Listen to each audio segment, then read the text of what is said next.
क्या नाम है आपका? मेरा नाम कुमारी शिव दुलारी है। ये कौन सा स्कूल है और आप यहाँ क्या है? कर्मित मध्य विद्यालय रोड़ाबांध है। मैं यहाँ का प्रभारी शिक्षिका हूँ।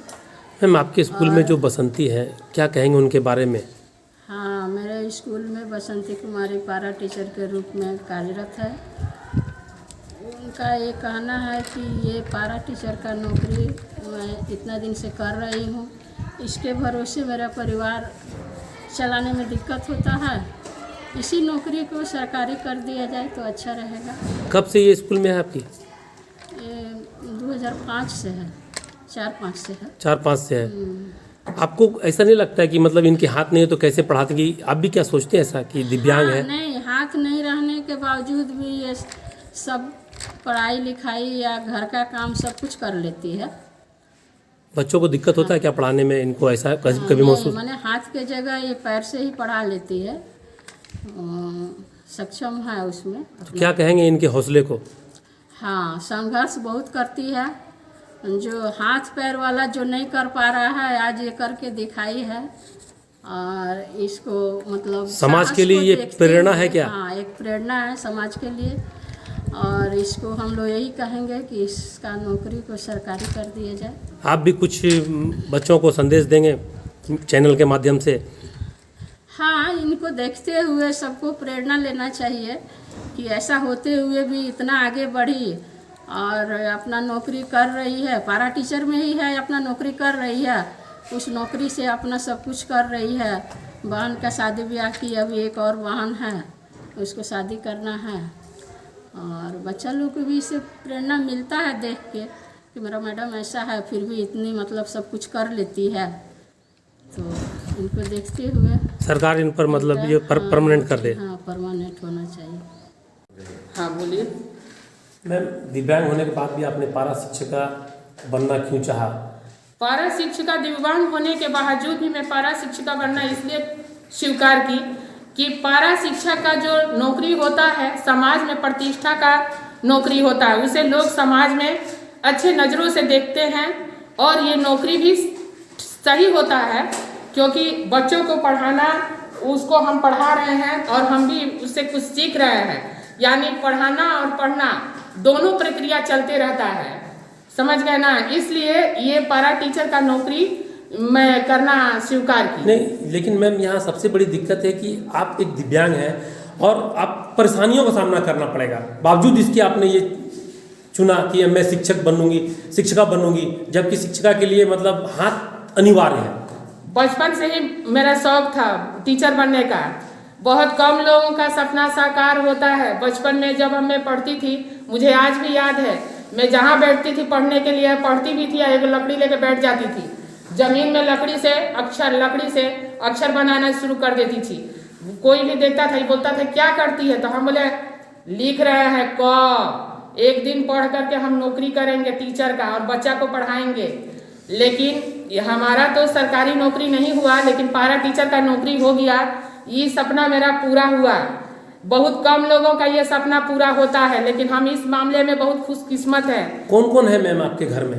हमारे घर में मेरी 2 बहनें हैं, हम लोग 5 बहन हैं। 3 बहन का शादी हो गया है और हमारी 1 बहन कुंवारी है। कौन घर का ये जो मतलब भरण पोषण करता है, किनके मैं पैसे से? करती हूँ। मैं बसंती कुमारी पारा टीचर के वेतन से घर चलता है। कितने वेतन आपको मिलते हो? 12,000। बस उसी में घर चला रहे हैं? हाँ, परेशानियों का सामना काफी करना पड़ता होगा। बहुत करना पड़ता है। अभी आशा लगाए हुए हैं कि जब मुख्यमंत्री जी सबको वेतन मान देंगे तो मेरे भी मानदेय में कुछ बढ़ोतरी करेंगे। अगर नहीं करेंगे तो ये बहुत अपराध करेंगे।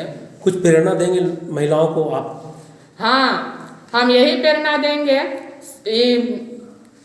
8 तारीख को जो महिला दिवस है, इस चैनल के माध्यम से मैं सभी महिलाओं और लड़कियों को कहना चाहती हूँ कि मेरे दोनों हाथ नहीं हैं, आप देख सकते हैं मेरा एक छोटा सा हाथ है, मैं पैर से लिखती हूँ। तो मैं पैर से लिख करके इतना मेहनत परिश्रम करके इस पारा टीचर को नौकरी को हासिल की। तो आप लोगों का 2 हाथ होता है तो साहस को कभी खत्म नहीं होने देना चाहिए। साहस और हिम्मत रखना चाहिए कि आज नहीं मिला है मंजिल तो क्या हुआ, कल तो जरूर मिलेगा। तो अगर इंसान में हिम्मत और साहस रहेगा ना तो उसे दुनिया का कोई ताकत उसे हिला नहीं सकता है। मैडम, आपने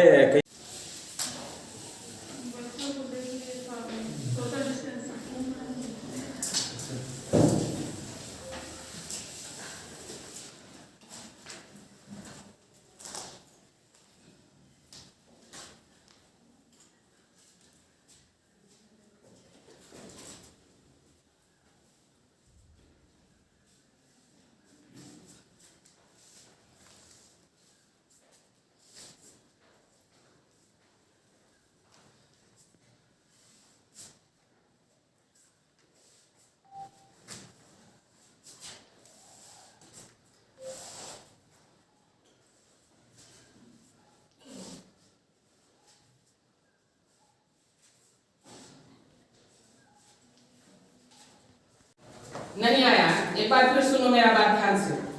संसाधन किसे कहते हैं? संसाधन उसे कहते हैं जो हमारे चारों ओर नजर आने वाली वस्तुएं हैं, वे संसाधन हैं जिनका प्रयोग हम दैनिक जीवन में रोज करते हैं। ऐसी प्रक्रियाओं को संसाधन के नाम से जानते हैं। ठीक है, तुम भी समझ गई? संसाधन किसे कहते हैं? जो आसपास के गाड़ी जैसे गाड़ी घर फिर रोड। एक बार फिर बोल रहे हैं, संसाधन किसे?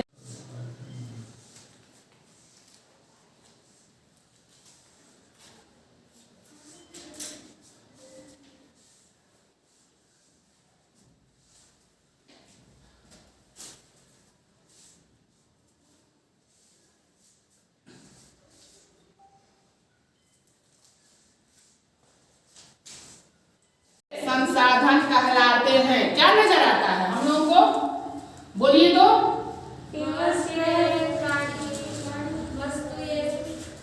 जैसे हम लोग खाने की चीजें, नहाने के लिए पानी, पीने के लिए हम लोग जल पीते हैं, नहाने के लिए, कपड़ा धोने के लिए, पीने के लिए, हमारा दैनिक जीवन जल के बिना चल।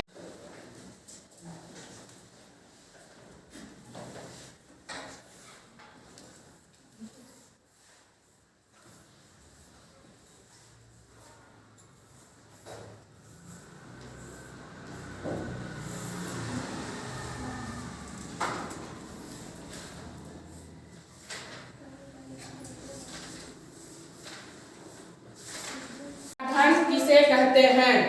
हमारे चारों ओर नजर आने वाली वस्तुएं संसाधन कहलाते हैं। जैसे खाने की वस्तु, पीने के लिए जल, रहने के लिए घर भी होता है, पढ़ने के लिए विद्यालय होता है, ये भी एक संसाधन है। ठीक है ना? अब रुको, तुम भी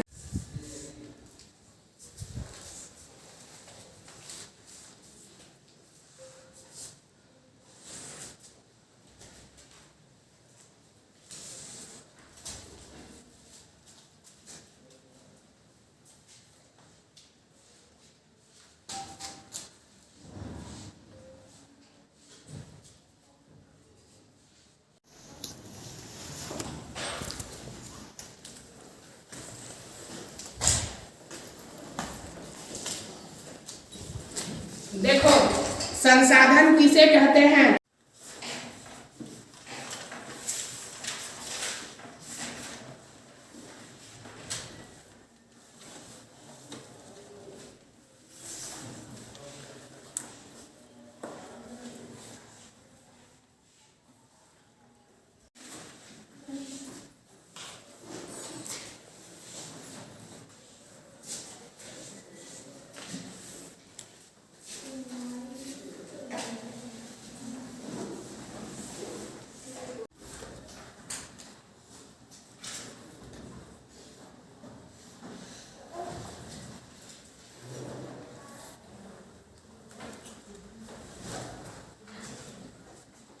स्कूल तक आते हैं, पाठ पुस्तक पढ़ते हैं, ये भी एक संसाधन है। यानी हमारे सीधी सी बात है, दैनिक जीवन में जो वस्तु का प्रयोग हम करते हैं वे सभी संसाधन है। ठीक है ना? जैसे हम लोग खाना खाते हैं, चावल दाल, शिक्षक पाठ पुस्तक के पढ़ाते हैं, ये संसाधन है कि नहीं? जैसे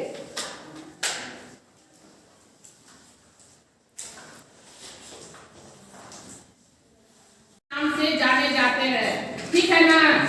हम लिख रहे हैं, सरल भाषा से समझ में आ जाएगा।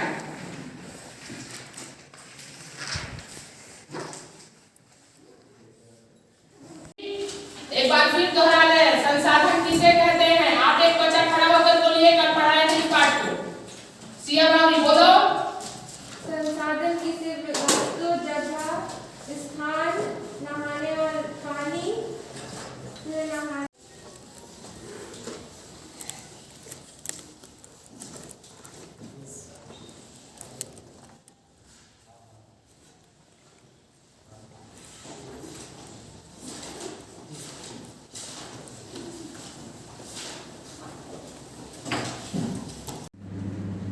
कल ही आए रहते, हम लोग तो वीडियो बना के भेज दिए थे, नहीं हुआ उससे। ना वो सर नहीं है, ये दूसरा सर है। आप सर फ्रेंड है मेरा।